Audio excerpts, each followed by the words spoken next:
Are you a single family fool? I know this is kind of a funny topic, but it's really serious because I watched a webinar recently, and it was like people are so stupid to buy single family homes. They should buy multifamily. So we're going to talk about the difference between and some of the pros and cons between buying as a first time home buyer, buying a single family home versus buying a multifamily home. Number one thing that doesn't make you a fool is that you know the difference and you know what's available to you as a first time home buyer. I'm Shaheedah Hill, getting you over the hill to home ownership and helping you confidently buy your first home. So, single family is just one residence, right? And then you have a duplex, a triplex, and a fourplex, meaning you have, separate bathroom areas, separate kitchens. People live separately, okay?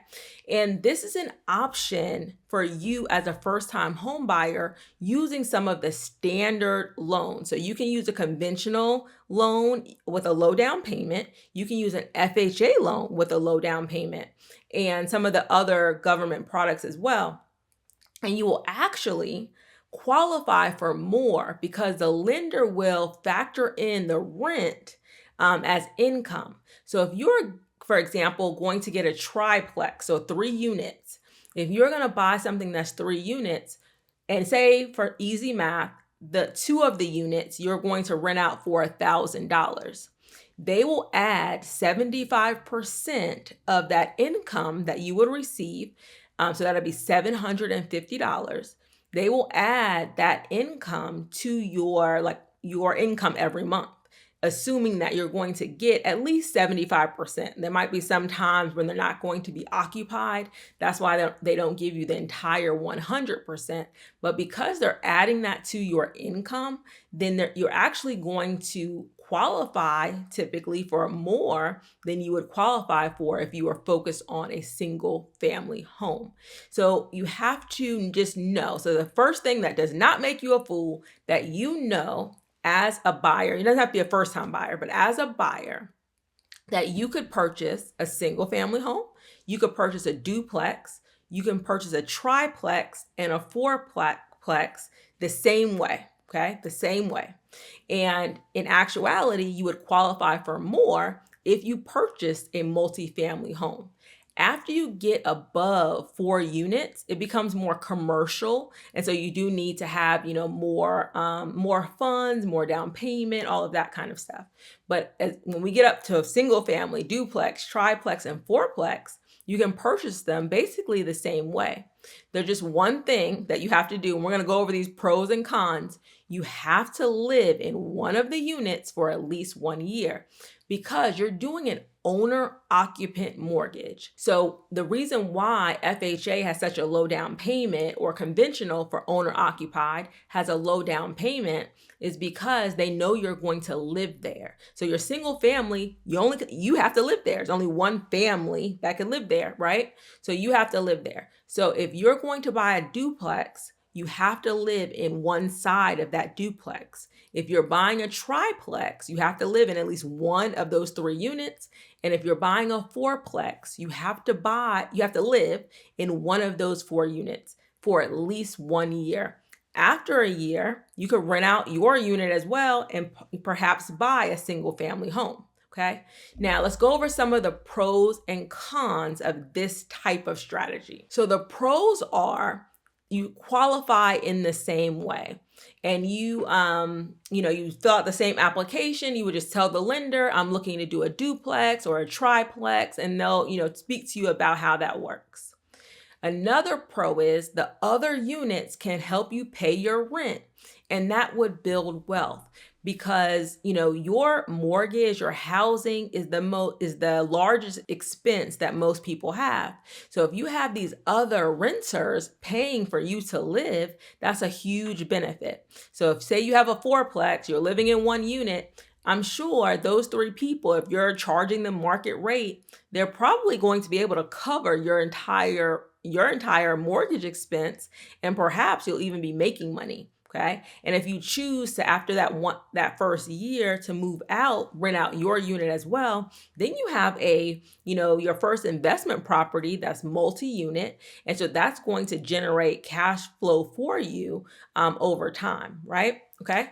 Another pro is you only have to live there for a year. So in order to take advantage of this low down payment option to buy, a property, you do have to live there for a year. So if you're trying to say, well, I'm going to be an investor and I want to use this to be an investor, that's really mortgage fraud. So say that you buy a duplex, you rent out both sides, you never had any intention of living there, that's mortgage fraud. Typically, you have to you're going to have, not typically, you usually sign at closing that you're going to own or occupy that residence, okay? So if you're trying to say, well, I just want investment property, then that is fraud, okay? And lastly is low down payment. So conventional, you may either be able to do a 3% or 5%. FHA is always 3.5% down. So this is something that you can do with, a low down payment. Where on the other hand, if say you wanted to buy an investment property and you already owned a home or you did not plan to own or occupy, they would make you put down at least 15% to 20%. So that's a huge difference. Let's assume that this duplex costs $100,000. If you were not going to occupy it, right, because you already had a house, right, you can't own or occupy two residences. So say that you already have a house, you go buy a duplex for $100,000, they would usually, most lenders are going to require a 20% down payment. Some people you can find maybe 15%. So either you're going to have to put down a down payment 15 to 20% as a down payment. As opposed to FHA, you only have to put down $3,500, $3,500. So that is a huge advantage of, buying multifamily as a first-time home buyer, like letting this be your first house, because you're actually going to potentially make money on this deal. All right, cons to buying multifamily as a first-time home buyer.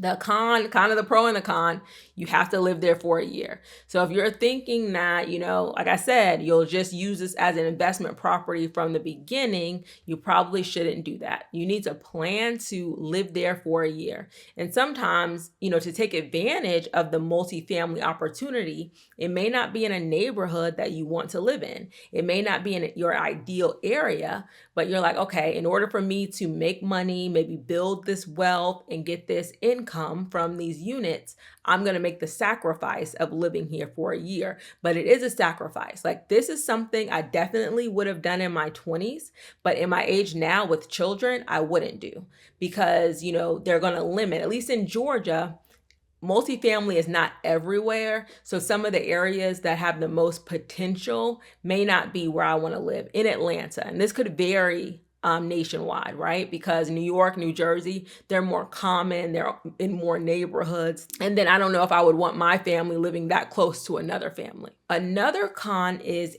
inventory. There are not as many multifamily properties as single family properties. It's going to take you much longer in most areas to find a multifamily property than it will take you to find a single family property. They're not in, wide supply. I think I looked in Atlanta and I think they're under 500,000. There might have been 25 homes where in this one area, but there might have been 500 single family homes. So it's a very much not a lot of inventory in a lot of areas. So it's going to take you longer to find a property. Not impossible, but more than likely it's going to take you much longer to find a property if you choose to do multifamily. And then lastly, another con is, and this is a big one, you are a landlord. So you're getting into business to manage rental property. So for some people, they're fine with that. You may be able to get a management company to help you with that. And, they take a percentage of the rent. But just know that if you are going to do multifamily, you're not just going to be an owner, like you're buying your first house, you're also going to be a landlord for those other people. So, and that may come with, people moving out, having to evict people, having to, manage that multifamily, having to, choose the right tenants and that sort of thing. So it's almost, well, it really is the business that you're starting with this multifamily housing. So, in conclusion, I don't think that you're a fool, right, for choosing a single family home over a multifamily home. I think the awareness, like this video is all about awareness.